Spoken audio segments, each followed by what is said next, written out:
Hi and welcome to a special episode. Today I have Steffen Engman here, who has his own YouTube channel, and I'll put the links to his channel below. And I would like to start, Steffen, by asking you about your new exciting project called Mental Superman. What is this film about? The film Mental Superman, it's sort of a mind control documentary where I try to give the viewers an understanding of the Silva method. Okay. The Silva method, what it does is that it helps you to understand the law of attraction. There are certain laws in the universe that works for all of us, if we like it or not. The thing is that you can learn to control those powers. And Mental Superman tries to explain to the viewer how to get to this level. So, and how did you learn about this method? Is it something you have practiced in your own life? I've been practicing mental training since I was about 18, 19. I started out in sales when I was 18. And my boss at the time, he said to me, Steffen, you gotta say to yourself each and every morning that you are the greatest salesperson out there. You gotta train your subconscious mind. So I was fairly young when I started out. So this became a habit for me. And as I grow older, I read more about it. I read more about mental training. And what I found to be true is that you don't have to practice this method or this method or this method. What you can do is just pick aspects of each method you like and put together something that fits you, because none of us are alike. Some aspects of the Silva method may not be right for you, but it may be right for someone else. So that's my background within mental training. Okay, so I understand is something. So there are tools on how you can design your life. Is that right, or how can a person benefit from this knowledge? You can benefit from the knowledge in several ways. It all depends what you want to achieve. Do you have a financial goal? Do you have a health goal? Do you have a relationship goal? The law of attraction, what it does is that it attracts opportunities, people, circumstances into your life. However, in the present moment when it happens, most people, they just think it's random stuff. The thing is that those circumstances, those opportunities, they would never materialize in your life if you were not conscious about the attraction. You see, the whole difference is that when you become aware of the law, when you become conscious that it actually exists, you understand that you have actually only two choices. Number one, you don't do anything and you're just going to attract random things in your life. Number two, you become conscious and aware of the law, and you decide for yourself what you want to attract into your life. Do you want to attract wealth in your life? Do you want to attract money in your life? Do you want to attract a relationship in your life? It's really up to each and every one of us. But most of us, we don't believe in it. But the law of attraction doesn't care if we don't believe in it. It's still gonna work. You're just gonna attract randomness instead of controlling what you attract into your life. And this movie that you're making, is it a sort of a documentary with interviews with other people, or how is this movie built up? The movie is built up primarily by me, but I'm also interviewing a lady called Mona Hartmann. She doesn't practice the silver method, but she practices the goal mapping method, which is also a method I have deep respect for. And she has 25 years of experience in business and also setting goals and achieving goals. The thing is that even though the goal mapping method differs from the silver method, there are always aspects that are alike in each of the methods. So I'm using my own understanding and filming myself, and I'm also doing an interview with Miss Mona Hartmann, as well as I'm using third-party videos such as Creative Commons videos that I, for example, I can find them on YouTube, on Vimeo, video sites like that supports my movie. For example, another interview done by someone else about the silver method, about the law of attraction. There are some videos like that too, incorporated into the movie.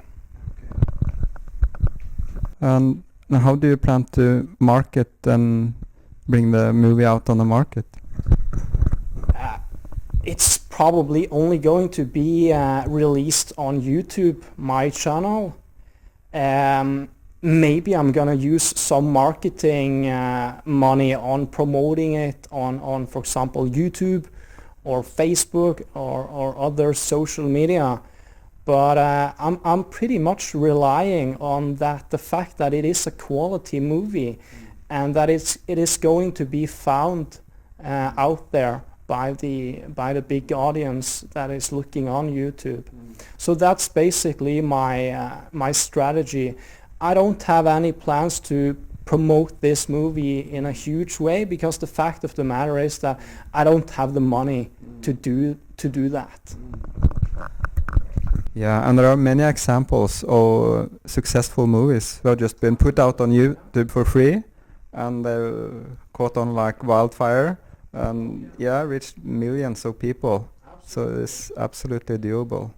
So I recommend to the viewers that you subscribe to Steffen's channel on YouTube and put on the notifications also, and then you will know when the movie is out, so you don't miss out on it. So it's most likely a free video.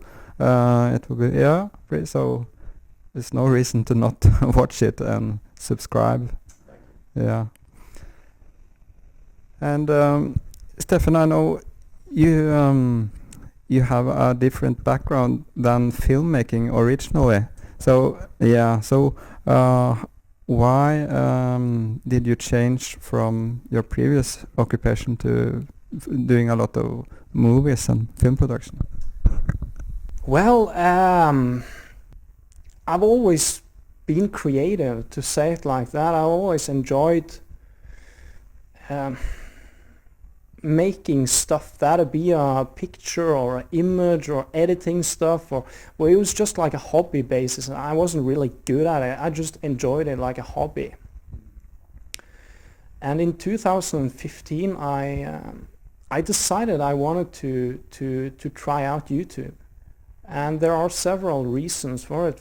First of all, I believe that YouTube is going to be just bigger and bigger in the future. I believe that YouTube has the potential to basically almost take over the entire TV market.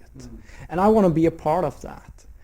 And I want to, what I like about YouTube is that, well, first of all, it's free and it's so huge already. And there's this community feeling. And I just decided one day, you know what, I'm gonna try out YouTube. And I didn't know anything about filmmaking, video editing, things like that. I was a complete rookie. But in my life, what I always do, I don't care if I suck in the start, because I don't care what other people are saying about me. I really just don't care. So they can say whatever they want. If they can think that my first videos, they were terrible, you know, and I knew that. I knew this, but I also knew if I just kept on going, that I was going to improve. And it doesn't take that long until you actually start getting the feel to it, how to edit, and you look at other YouTubers or other filmmakers, and you just try to copy. You don't need to copy them exactly, but okay, if they have a cool transition, just try in your video editing program. Give yourself the challenge. Can I do this? Am I actually able to do this? What level have I come to? And that's what I did. And I just did this over and over and over again. And I'm still doing it. It's just that now I'm more looking at documentaries and bigger movies. And I'm trying to replicate what I see on the screen. Just I'm trying to give it my own personality. So basically, to answer your question in short, the reason I became YouTuber was just that I wanted to make videos. I think it's cool to be able to make videos and manipulate reality. And that's what you can do with video. Yes, you can influence a lot of people on YouTube. Yeah.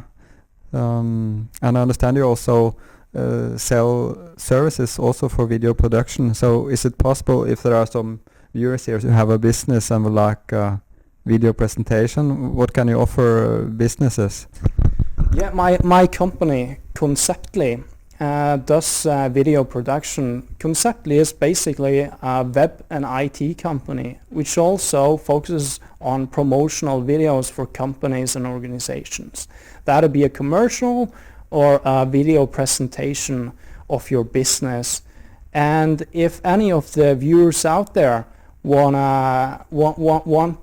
that, you can go to conceptly.com and you can just send us an email and we'll reply to you. And I know we also have a Patreon community. And what is the benefit for the community members on your Patreon channel? Well, I have two different membership plans on the Patreon. The first one is just $1, and that one basically gives the one who takes the membership out, it gives them some exclusive videos and access to the Patreon only newsletters. Now, however, I also have a value package which is $6 per month.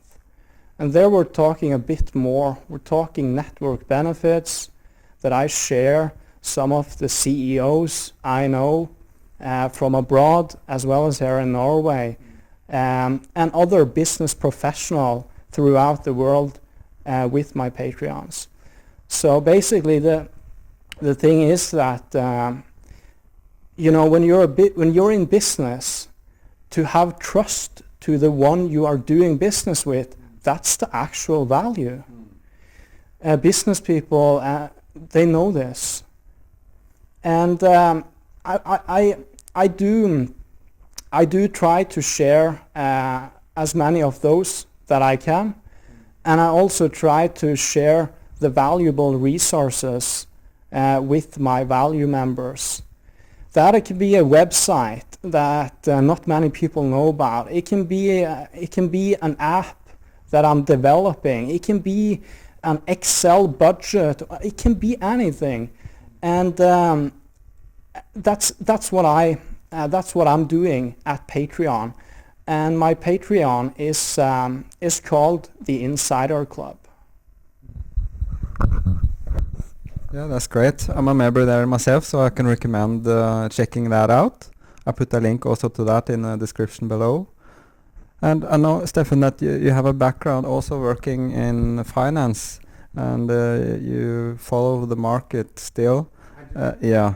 So I was wondering, now in 2017, we have a new president in USA, and many things going on. So I was wondering do you have some viewpoints you would like to share with the viewers? Of course, this is not a you have to take this use your own consideration, but just some general views of the market. So the Trump presidency, I think it can play out in many ways. Now, his infrastructure plan is to basically use $1 trillion on infrastructure. Now, the United States doesn't have this money, and they are going to have to borrow the money. So this is basically, it's just going to run up the debt even more. So while I am absolutely in favor of Donald Trump versus Hillary Clinton, I'm not really a big fan of many of his economic policies, because I fear that it's just going to cause the whole West to go over a cliff, because we have, well, the fact of the matter is that the debt levels in the West are not sustainable under any form of government.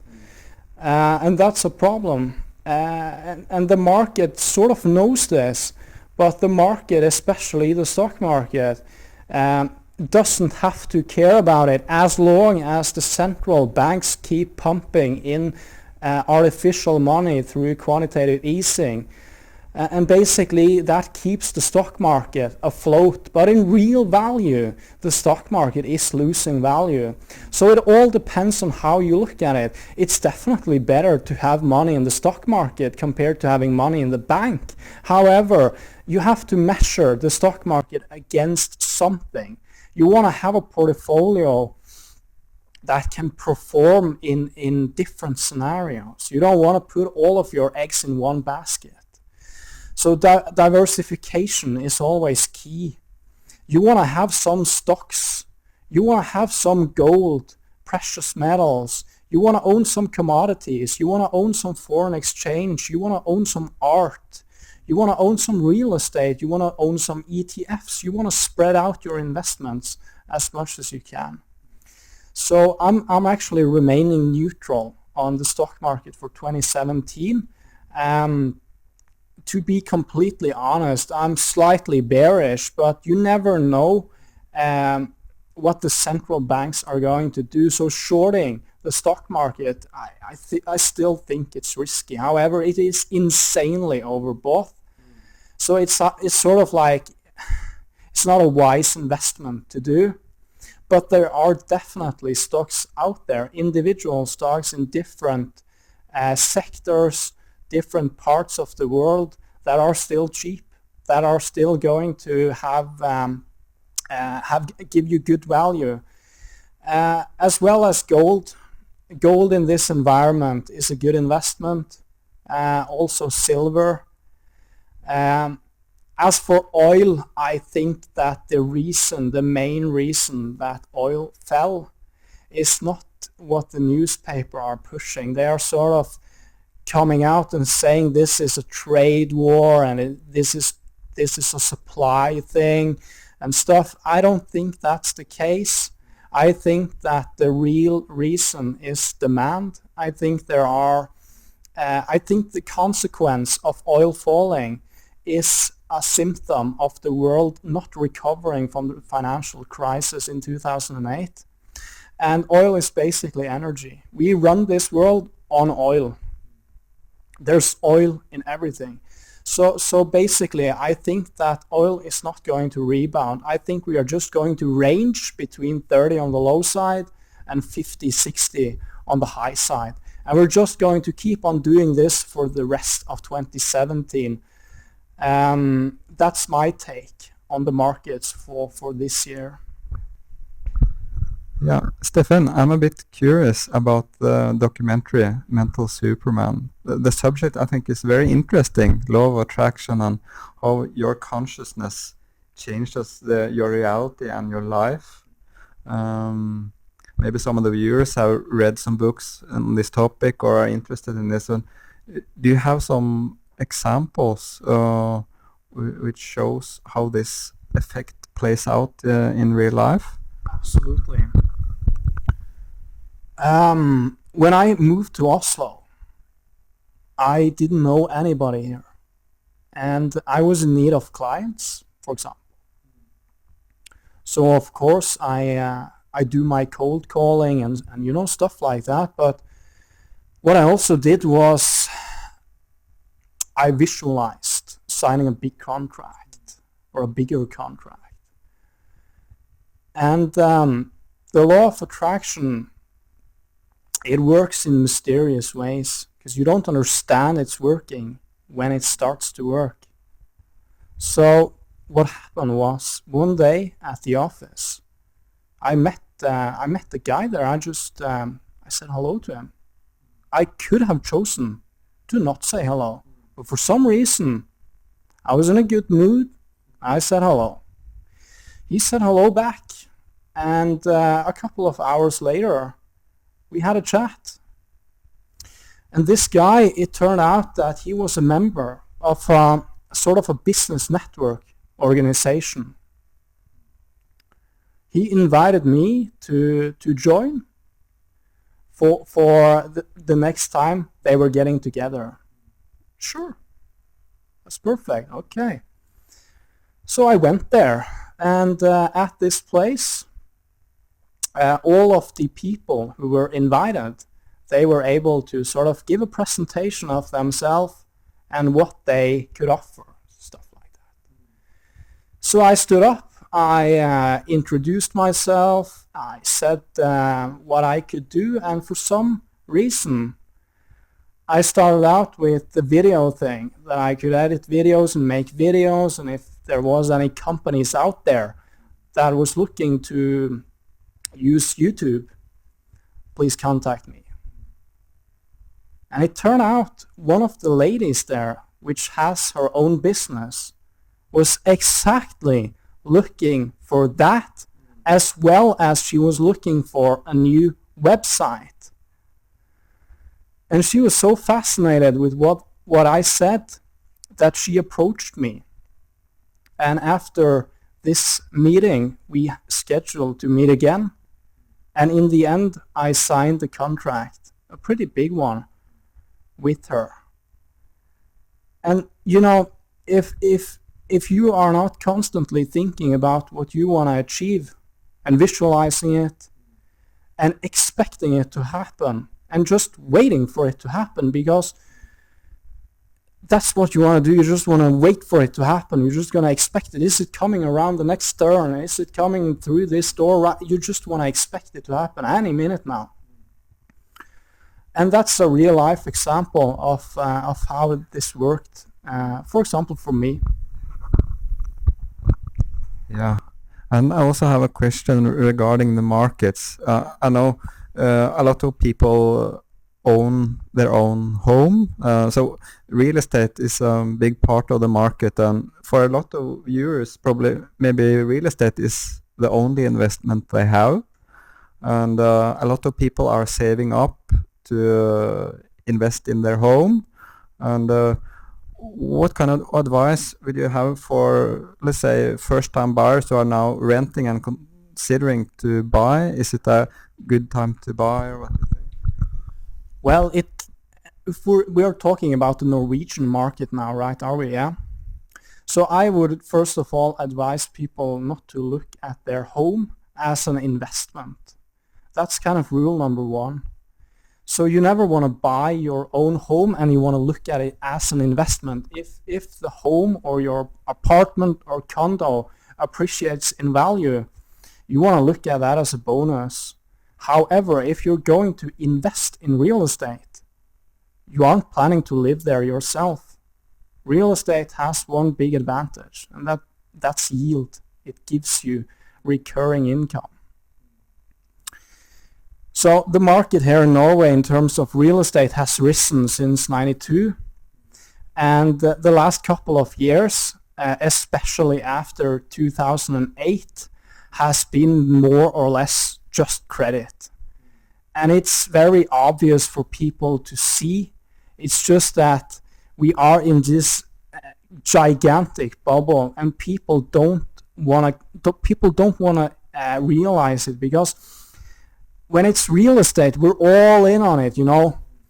There's this culture in Norway to own your own home, which is not a bad thing per se, but the problem is that the real estate market is just like any other markets. It's just that the real estate markets, they move slowly.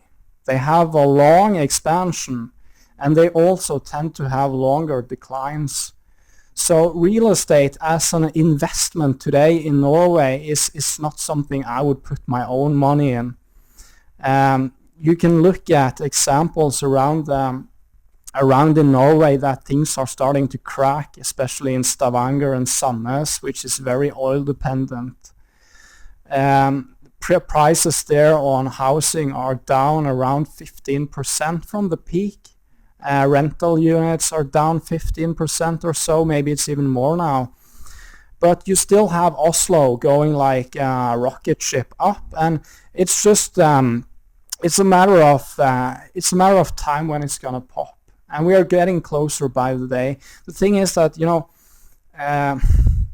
say the Nasdaq in 2000 or 1999, it was extremely overvalued at any indicator. If you looked at a relative strength or the MACD indicator, it was flashing red.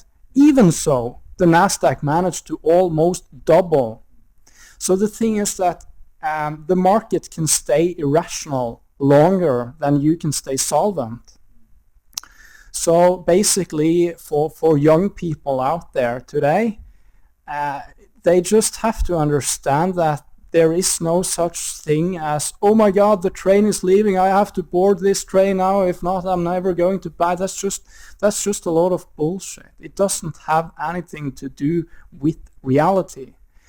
The market can go up for another year, it can go up for 2 more years, but it can also crash tomorrow. The Norwegian economy is so dependent on oil, and we aren't making any money anymore. We're just covering our budget deficit from the oil fund for now. And when the politicians run out of money, because they're going to use the entire oil fund or the sovereign wealth fund, they're going to use every single kroner in there to keep this welfare state afloat. And the sovereign wealth fund is huge, but people need to understand that an economy of a country has huge expenses. So, you know, when they start to tap into this and they continue down that road, we're talking 5 to 7 years maximum before this fund is completely empty.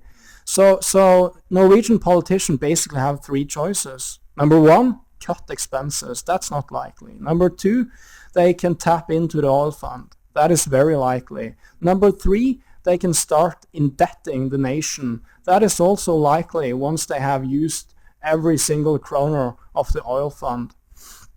So you have the oil price putting further downward pressure on the Norwegian economy, which again is turning further downward pressure on the housing market. So it's just a matter of time when this whole bubble is going to have dramatic consequences for both young and old people that have taken out way too big loans for what they can handle. Yeah, so I guess we're up for some interesting times ahead. Yeah. So I thank you very much, Steffen, for your time and your wise inputs here. So, yeah. So I thank you for watching, and maybe we'll speak some other time, Steffen, if you'd like. That would be great. And thank you again for watching, everybody. I'll put all the links to Steffen's pages down below, and I'll see you next time. Bye-bye.